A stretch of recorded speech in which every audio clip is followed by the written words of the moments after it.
రక్షకుండు దయించినాడట మన కొరకు పరమా రక్షకుండు దయించినాడట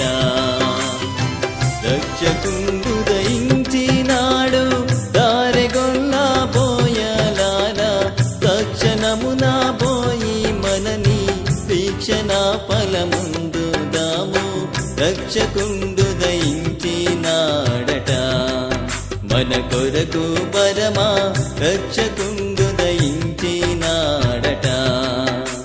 శ్రీయేసుండు జన్మించే రేయిలో నేడు పాయక బెత్లెహేమ యూరిలో